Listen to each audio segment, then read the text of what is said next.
Մենք բոլորս մահկանացուներ ենք, հերթով անց ենք կենալու,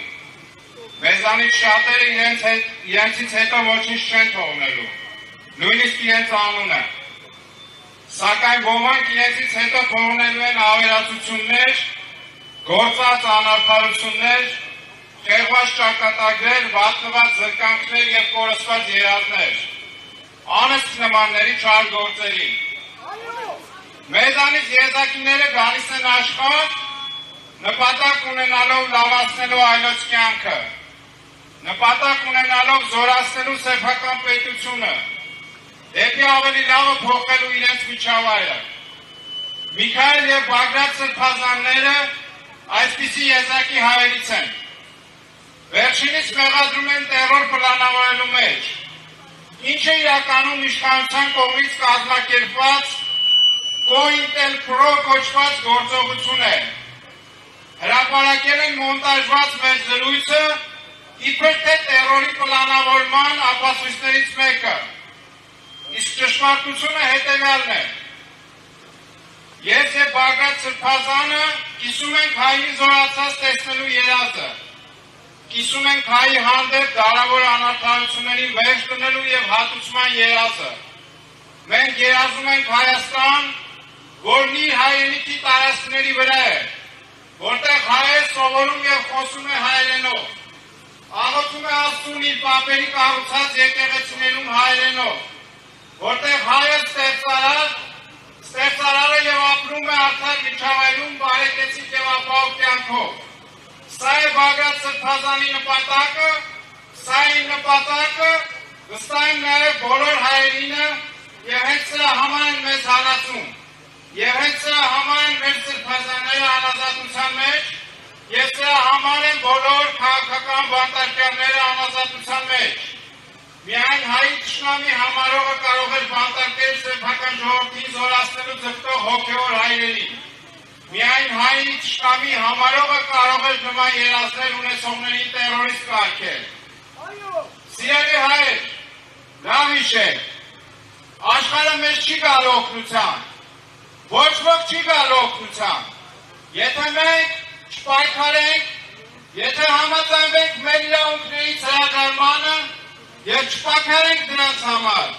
ապա մեր պետության և հայրենիքի համար ընկած նահատակները մեզ չեն ներելու, մեր սերունդները մեզ չեն ներելու, մենք ներում չենք ունենալու, եթե հրաժարվենք մեր իրավունքների համար պայքարից։ Սա տեսակի գոյության պայքար է, սա մեր երազի գոյության իրավունքի և դրա իրագործման պայքար է։ Սիրելի զինակից հայեր, որն է այս իշխանության հետ մեր անհամաձայնության գլխավոր առարկան։ Դա մեր իրավունքներից հրաժարումն է։ Այս իշխանությունը չի ներկայացնում և չի պաշտպանում մեր իրավունքները։ Նրանք ուղղակիորեն և բառացիորեն հրաժարվել են պայքարել մեր իրավունքների համար։ Նրանք հրաժարվել են Արցախի նկատմամբ մեր իրավունքից։ Ավելին, ճանաչել են դրա նկատմամբ մեր թշնամի համարող տեսակի ադրբեջանական իրավունք։ Նրանք հրաժարվել են միջազգային հարթակներում պայքարել ադրբեջանական ռազմական հանցագործություններից տուժած հազարավոր հայերի իրավունքների համար։ Նրանք հրաժարվել են հետ բերելու Ադրբեջան գերեվարված հայերին։ Նրանք հրաժարվել են հետամուտ լինելու աշխարհի, իսկ վերջնարդյունքում Թուրքիայի կողմից հայերի ցեղասպանության իրողության ճանաչման և արդարության վերականգնման մեր իրավունքին։ Նրանք պատրաստվում են հրաժարվել մեր անկախության հռչակագրից և մեր ազգային սիմվոլները ունենալու իրավունքից։ Եվ այս ամենը մեծ թշնամի համարողների, այսինքն ադրբեջանա-թուրքական պահանջով։ Սա է պատճառը, որ մենք հավատում ենք, որ Հայաստանի իշխանությունները դավաճանել են հայ ժողովրդին։ Եվ սա է պատճառը, որ մենք դուրս ենք եկել հրապարակներ անհամաձայնության և անհնազանդության խաղաղ գործողությունների։ Փաշինյանի իշխանությունը մեր անունից միջազգային հարթակներում ոչ միայն հրաժարվել է թվարկած մեր իրավունքներից, այլ նաև պարտադրում է մեզ ծնկի գալ, պարտադրում է մեզ ապրել ստորացած պարտադրում է մեզ ապրել առանց երաս,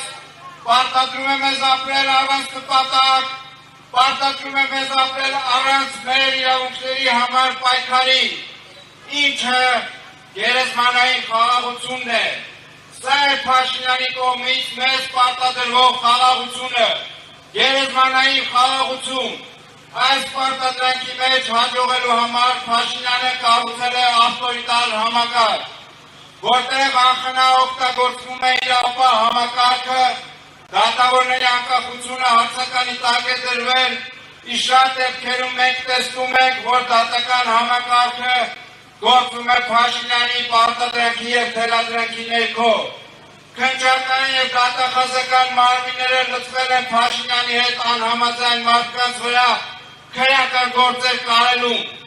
հայտնի կոինտերպրո տեխնոլոգիաների կիրառմամբ։ Այսօր մենք հավաքվել ենք այստեղ խոսելու այս անարդարությունների մասին։ Եկել ենք մեր բողոքի ձայնը բարձրացնելու,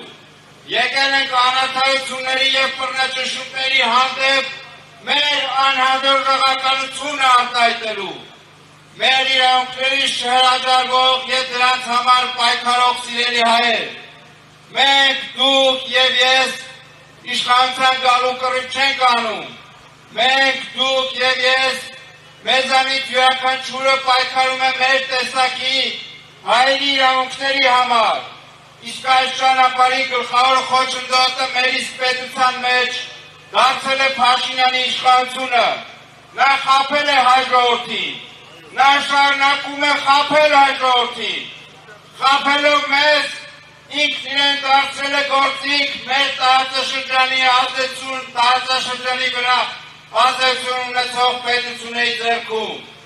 Նրանք խոստացել են օգնել ու պահել իր իշխանությունը հայ ժողովրդի իրավունքներից հրաժարման գնով։ Սա է գլխավոր պատճառը, որ Փաշինյանը հետապնդում է բոլոր մտածող և անհաշտ հայերին, հետապնդում է բոլորին, ովքեր համաձայն չեն հրաժարվելու մեր հայերիս իրավունքներից։ Ինչպես արդեն ասացի, նրանք խոստացել են օգնելու պահելու իր իշխանությունը մեր իրավունքներից հրաժարման դիմաց։